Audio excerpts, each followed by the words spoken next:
Welcome back everyone. Today we are going to be doing the leveling kit and hopefully the airbags in the 6.0. We got that stuff sitting right here. It was sent to us earlier this week, or last week rather, but haven't opened any of it, haven't touched it yet. So we're going to try to get those guys in today. It is a little bit rainy out and we have got to go pick up the skid loader. I've got the new case over there, but we got to go pick up the Takeuchi on a job site. So Ducky's gonna get here and we're gonna go over pick that up. On the way back we're gonna stop at Napa. We're gonna get a little light flicker, power surge. We're gonna get a spring compressor, and I think that's about all we're gonna need for this. Everything else we should have here and we should be able to do it with. So we're gonna go jump right to that stuff now. We're just gonna wait for him to get here and then we're gonna head over there and get the Takeuchi.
So first I kind of want to talk about this a little bit. Obviously with it being a tow truck, if we're going to level it, there's just no way around that it needs something else in the back. So when we put a trailer on it, it doesn't just squat way down and totally ruins the angle of everything. So we have to put air springs in, or a some type of airbag helper bag system. For anyone that's thinking about doing this, I would never put a leveling kit in a truck that is going to tow basically anything without having something in the back, whether it be raising the back as well or putting in airbags.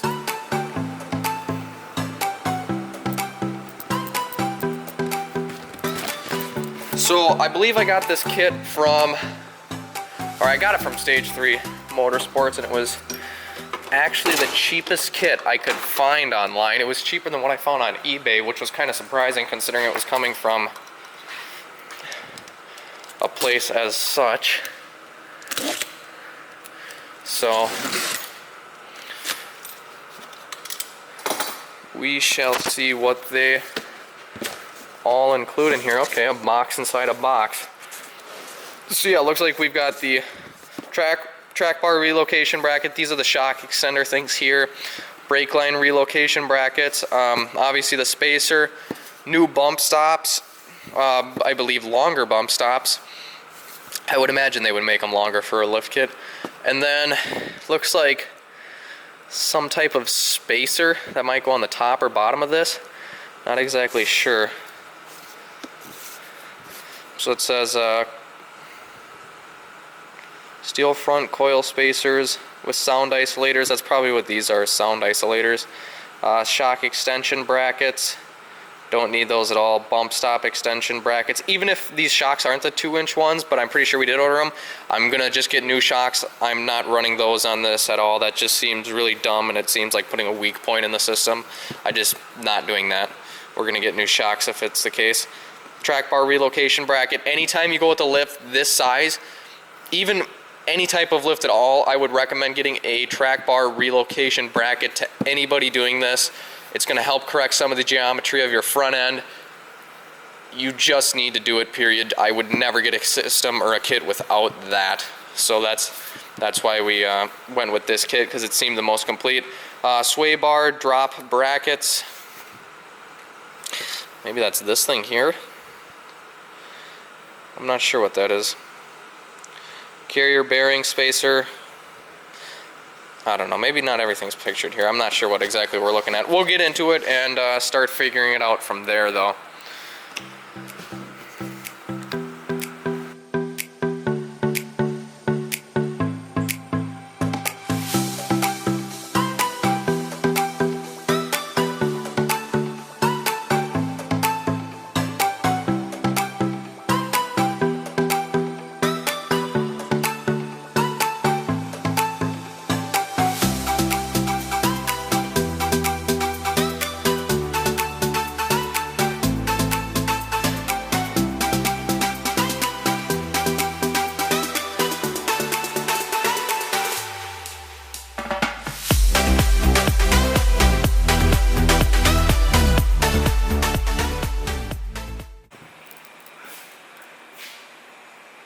welcome back. It is actually the next day. We had some issues at a job site, had to go over correct that, so that pretty much took the rest of the day yesterday. Didn't get a chance to get to this until now, so it's July 4th today, Wednesday. We are getting back at it here. I've got the wheels and tires off, I've got it jacked up. Next, what I'm going to do is take the brake brackets off, or for the brake lines, so we can get better extension out of this. These are still kind of tight in here. I'm going to have to undo the shocks, and then probably sway bar, track bar for sure. Hopefully that comes off. I can just see the rust on everything now. It's probably going to be a total pain in the butt. What I'm going to do is actually probably take some PB blaster and just blast everything that's got to come off, so hopefully the bolts and nuts and stuff will come off a little easier. Alright, so I took the other side shock out. It actually came right out, and then the axle dropped down enough where I could get the coils out. So we got those out. Pretty simple. We're still gonna have to jack the axle back up to take this off. I don't think I can just do it without, I think this is probably our last point holding the axle up besides our sway bar end links. This side isn't bad. This piece here looks like it stays in, and then the spacer goes over it. Now the other side, let me grab the light.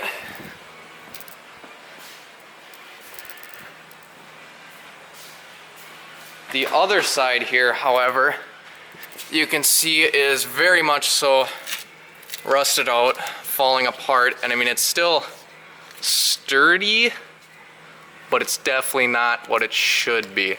So I'm going to see what it takes to take that out and maybe get a new one.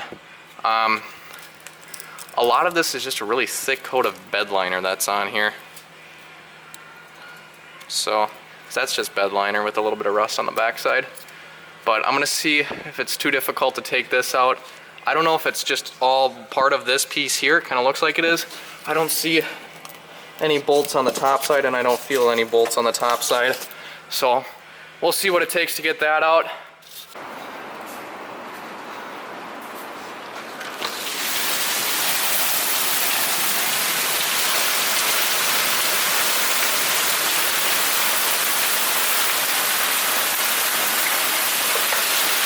The 4th of July fireworks in the sky.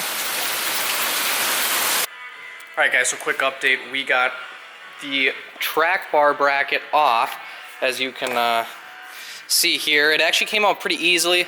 The only thing I noticed, because this has a plow mount on it, this piece right here, you can kind of see where it was rubbing. The plow mount actually like rode on top of it, which was kind of strange, I thought, but that's, I don't know. So we'll see how it all works with this piece over here. Here as I put the camera down, there's not a whole lot difference in them. I mean, the other one's clearly a little bit bigger, but it's not a whole lot bigger. I was actually kind of surprised how similar they are. So, looking at them side by side, besides the size differences, looks like this has got some type of reinforcement here, I would imagine, and this one doesn't have that here. So my hands are full of anti-seize, which we've covered everything in thoroughly. I would highly recommend using some type of anti-seize on this, because if you're going to be doing this on a truck like this where it's going to be in Minnesota and it's going to be exposed to rust, winter, salt, harsh conditions, I would put a generous amount of anti-seize on everything in case you have to come and take it apart again. But back to this, looks like there isn't that extra reinforcement there. These angle pieces here, I can only imagine, are for adding rigidity to it and making it a little bit stronger. So I guess we'll see how it plays out. Pretty much almost identical to the little notches in here, though. The angle of the bolt holes where they can kind of slide are pretty similar. The only thing I see is the cut here is not anything impressive, to say the least. You can see the huge gouge out of it right here. So, but it does look like just a piece of cast, so that was, I don't know, a cast that was cut or something. I don't know, it looks like a cut. But you can see here they ground a little bit where the cast might have got messed up. So we got that apart. That was actually probably one of the easiest parts. One of these, it would have been this one here. This bolt here was pretty hard to get out. It just took some time with the impact, and it did come out. But I put PB blaster on everything. I would recommend, I did it this morning and then started taking the wheels, tires, and everything like that, and kind of went over everything again like we talked about earlier. But definitely recommend doing some of that or having that if you're going to attempt this.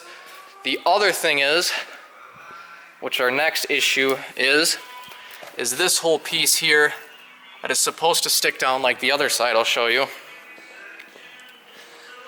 So you can see that whole piece is supposed to come down through like that, but the other side completely rusted out.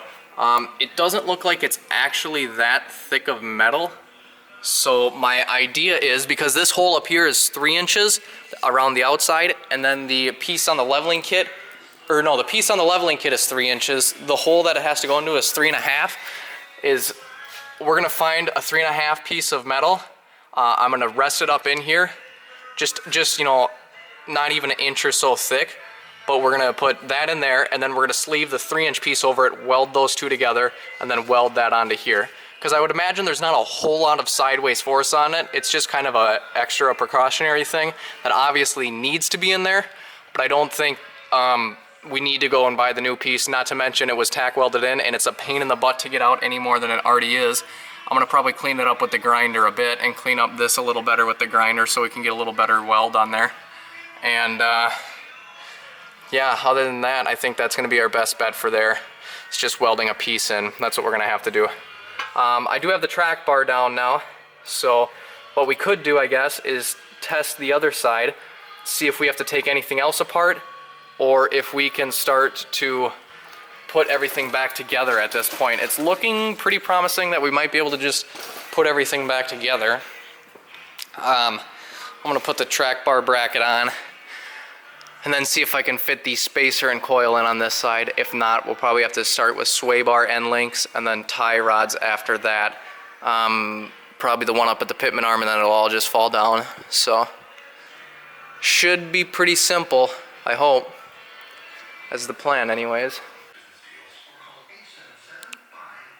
In case you guys didn't know, beavers have orange teeth. But the rain has stopped. So we got that going for us. It's coming along. It's coming along. Alright guys, I also want to take a second to mention here. I picked these up at Walmart when I went to get the oil and the filter and everything. These are Grease Monkey, like nitrile gloves, and they're actually probably some of the best gloves that I've used. I've used some of these let's see, these ones I get at Menards. These Venom steel nitrile gloves, which they're thick and everything, but they're not like, I don't know, they're just not, it's just not the same. These are way thicker, and what's really cool, I really like about them, is they've got these little like check, like hatches on them. You can see, which is actually really nice. It actually helps more than you'd think when you're grabbing onto things. So I really like that. These things are actually really, really, really sweet. No, not sponsored by them anyway. I just really like them. I think they're actually some of the best gloves I've got. They were $6.88 at Walmart. I'll see if I can find a link, and it'll be down in the description below if you wanted some of these. These are actually something I'd highly recommend whenever you're working on anything, because as you can see, my hands are still relatively clean. They're a little dirty from work and stuff, but it's important to stay clean. I don't like getting oil and dirt and everything under my fingernails. I like to eliminate that as much as possible. But especially when you're working on old trucks like this, where you got to use PB blasters, so you got a bunch of grease and stuff like that going on. You got the rust and everything. You got grease and oil, whatever it is, from just years and years of use under here. Keeping your hands clean and keeping that stuff off your skin so it doesn't soak in is a pretty big deal. So link in the description below.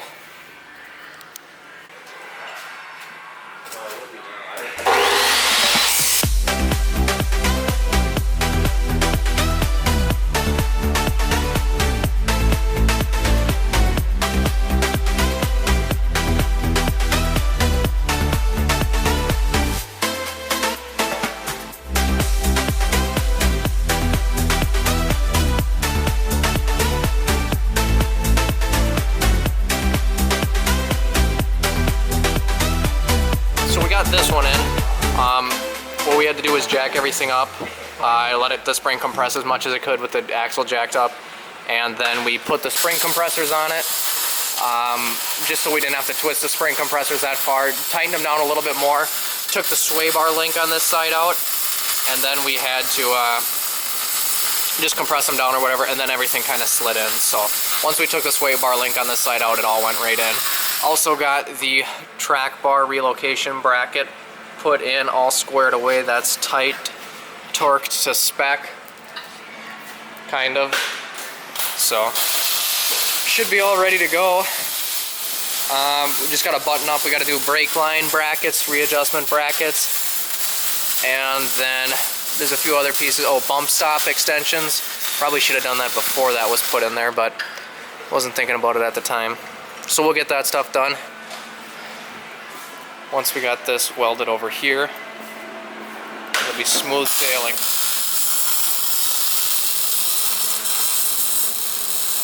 We just got back from the test drive. Everything is buttoned up on the truck for the leveling kit. We're gonna pull it back in the shop a little bit later this evening. We got Ducky's rig in there now. We're gonna be working on that a little bit, but we're gonna pull it back in later, and we are gonna do a little bit of alignment. The steering wheel's a little off. I think the rest of the alignment's fine. It's just the steering wheel needs to be readjusted. So you can see how it sits. It sits a little more level. It looks a little goofy right now with the small wheels and tires, but it's not bad. Once we get the wheels and tires on, which is probably one of the last things I want to talk about today, is the wheels and tires. Now, I got the wheels ordered from Discount Tire. I know in the other video I said I was working with Perfection Wheels, but they didn't quite follow through on emailing me a quote so I could send them a check. I told the guy, just send me a quote with its shipping address or that I need to send the check to and everything, and I'll write you a check and send it to you, because I didn't want to put it on a card. Essentially, they didn't follow through with that, so I ended up going to Discount Tire, which was actually cheaper to get the wheels and tires from them anyways. So huge shout out and thanks to Discount Tire. However, the wheels came in. I told them I want to look at them before they get here so I can inspect them. One of them had a pretty big scuff on it, so that's going to get sent back, and we got to wait another week or so to get the wheels now. But yeah, so we're going to be driving it like this. I'm going out of town for the rest of the week, so it's not going to be driven much like this, but probably tomorrow I'm going to drive it into town, have an alignment done on it, or I might wait until I get the wheels on it to do an alignment and have it done once all those are on, but it shouldn't really make a difference, I don't think, either way. So we're going to do alignment. I'm going to just align the steering wheel a little bit myself here to get that straightened up, just so I can live with that, and that's pretty much it. I might go ahead and put the airbags on tomorrow. I got to have them done by next Monday for towing. So might be doing those tomorrow, but that's going to be a separate video. If that does go through, we'll have that video up. Go down below, check out the channel, and find that video to see the airbag install and what we do there.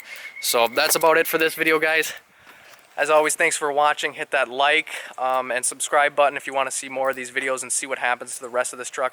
Link in the description to the intro if you guys haven't seen that already, and what we're going to be doing to this truck, explaining all the different mods we're going to be doing here over the next coming weeks and months. So make sure you check that video out. Thanks for watching, guys, and let me know in the comments below what you think of this setup and what you would do to it. Thanks for watching, guys. We'll see you next time.